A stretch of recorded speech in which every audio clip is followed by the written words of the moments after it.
Welcome to another episode of Sage Studio. I am Tiffiny Webster, and today we are talking back to school with our personalized learning academy. I'm so excited to welcome my guest to the show, Kiley Duncan. Hi, Kiley. Welcome to the show. Thank you. Good morning. And Nicole. Hey, Nicole. How's it going? Going well. Thanks for having us today. We are thrilled to talk about back to school for a personalized learning program. And Kiley, I'm going to let you jump right on in. Introduce yourself to anyone who might not know you yet and tell us your role with the Personalized Learning Academy. So, my name is Kiley Duncan, and I am the assistant principal of our PLA program. And PLA stands for Personalized Learning Academy. And this is our version of an independent study model. In this program, we have teachers partner with our parents, and they help pick out curriculum together, plan year long plans together. Nicole, you've been a part of the program for several years now, but you have a new role this year. Tell us what you're up to this year.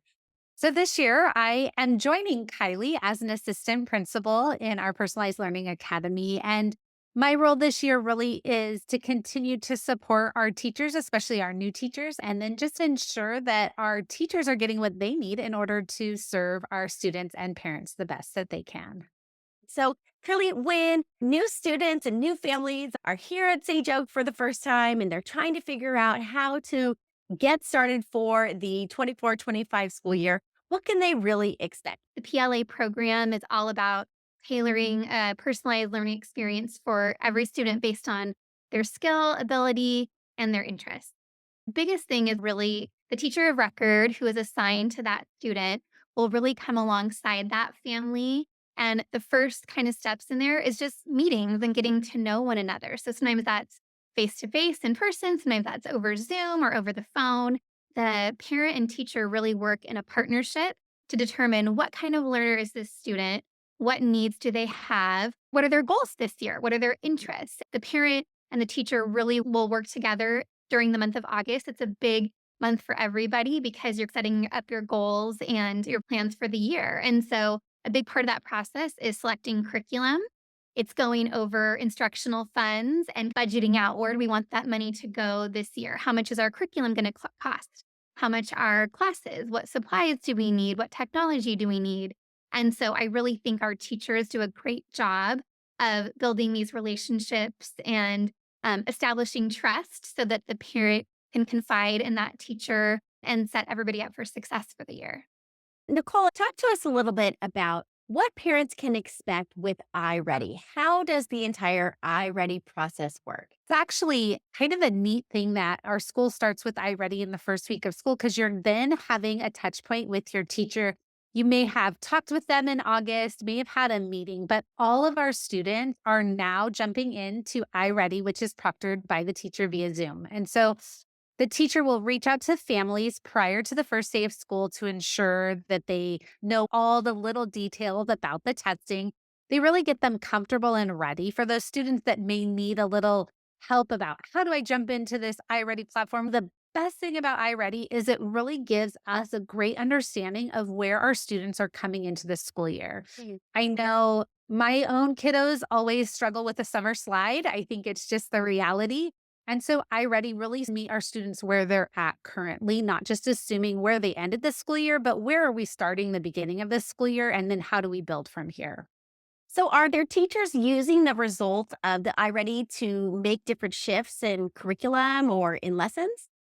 Absolutely. That's the great thing about iReady is it really provides us a roadmap of where we can take our students. And the other great thing is it helps us pinpoint really areas of need and challenges that our students are facing. And so from the iReady scores, a student might be given the opportunity to participate in our intervention program, or we're going to maybe order a different curriculum because the focus of this curriculum isn't what your student needs. Our teachers really take that iReady information and curate the personalized plan for our students.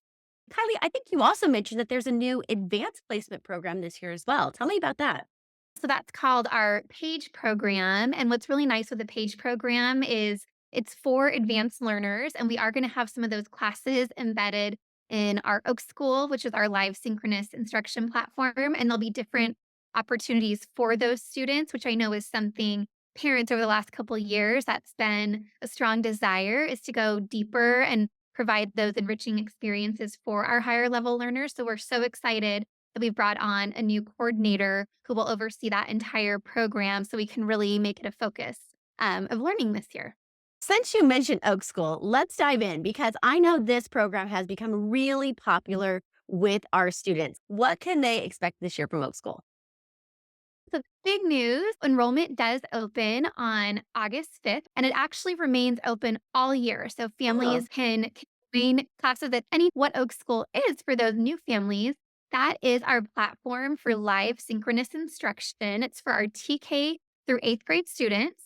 And this year, we're going to have more than 23 Sage Oak teachers involved.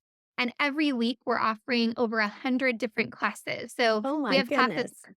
for every age level, for every interest. And those classes are divided up into 4 quarters. So you can enroll for a class for 8 weeks at a time. We also have some full year offerings for our core classes where if you enroll for the full year, curriculum is included at no extra cost. So that would be for our math classes.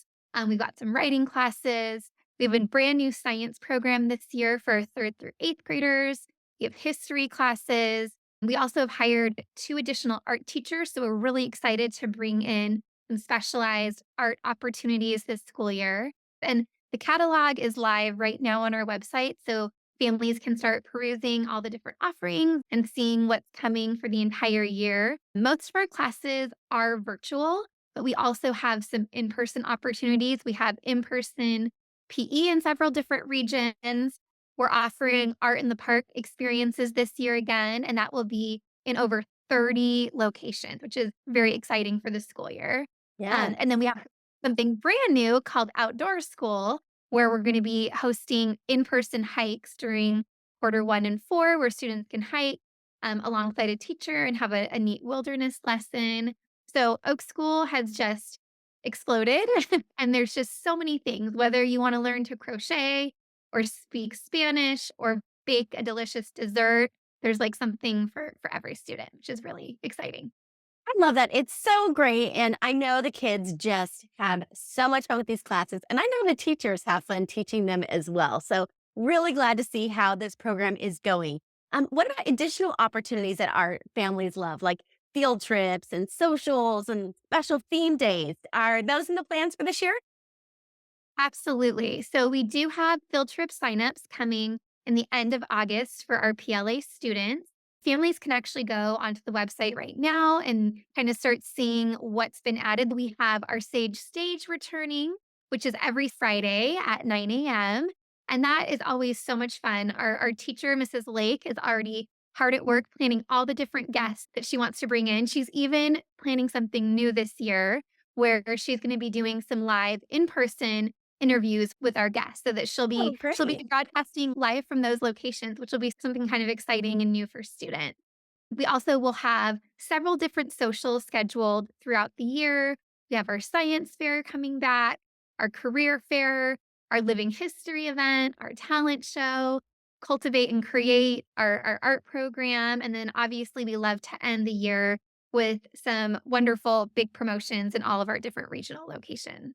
For anyone that had any doubts about any of the community opportunities or chances for students to interact or families to interact as part of an independent study program, I mean, I think Sejok is crushing it with all of these different opportunities. So I know that our family is going to be really excited about both the virtual as well as the in person opportunities. Sounds really, really exciting. And speaking of virtual, Nicole, to help parents navigate all of the different things going on this year, that Sage Oak has put together a virtual parent summit just to kick things off. Tell us a little bit about what parents can expect with the virtual parent summit that's coming up. The virtual parent summit will be August 5th through the 9th, and it has a wide offering of topics and information that parents can just get in the beginning of August to help them get prepared. Things from learning about different curriculums that we utilize here at Sage Oak to learning about Oak School and our different programs and how those support the student. Yeah, it's a really Check that great out. place for parents to to start the school year. They get a chance to connect with Sage Oak staff members, connect with other families. They can attend sessions that apply to all Sage Oak parents. They can attend sessions that apply specifically to PLA. So it is just a really great place to get some of that essential information about how the program works and what to expect. So glad to see that is coming up in the next few weeks. Okay, and then back to school socials. The kids always love getting a chance to meet their teachers and other students. So talk to us about some of the back to school socials that are being planned. Here at Sage Oak, we understand that we are independent study, but we don't ever want our students to feel that they're alone. And so we really focus on creating community. And the way we get to do that is by providing these socials where it allows us to come together as a Sage Oak community. Parents, staff, students, friends, even prospective families are invited to come see what Sage Oak is all about. And we have increased the areas that we're offering socials this year to really make sure that you can find community wherever you're at. And so the back to school socials, we love to start our school year off with those. And so they'll be happening on September 6th and September 13th in a variety of locations. So I would encourage families that are looking to connect, really talk to your teacher. Where's your teacher going to be? Which date is it? So that you can meet up with local families for your area. The highlight is the connections that happen at this and the stories that are being able to share. People talk about, hey, what curriculum are you using? Which community providers do you like? Lots of information is shared in this fun time that we've set aside for our students. I've seen a lot of families connect at the socials. And like you were saying, not only do the kids get a chance to connect or to meet their teachers, but parents get to connect with other parents. Those kind of conversations are so insightful and so meaningful that I know that our parents really value having that opportunity to connect with their families like this. So glad to see so many different locations have been added this year. I think that's going to make it really convenient for our families to participate and take part in this great event. So good. Okay, Kiley, as we wrap up, do you have any final words of encouragement for new families as they start the school year? What do you really think they can do to make sure that the 24-25 school year is really the best it can be for them? Yeah, so I would say I feel like the start of the school year just goes by in a blur. There's a lot happening, but take your time, take a deep breath, enjoy it. Know that your teacher is walking right there alongside you and can support you in whatever way you might need. There's no silly question, especially when you are brand new to an independent study model. I would also encourage families to take opportunities that we offer and really dive in. Don't wait until next school year. Try something new this school year. So, like Nicole said, you can build community, meet other families, and really feel confident in this model that you've chosen for your child. Thank you both so much for being on the podcast today. I really appreciate all the information that you brought to our families. Again, Sage News is the place to check for all of the latest information, updates, times, places, as well as the Sage Oak website, which you can go to at sageoak.education. All right, Kiley and Nicole, thanks for dropping by the podcast. It's going to be a great start to the school year. Happy back to school. Thank you.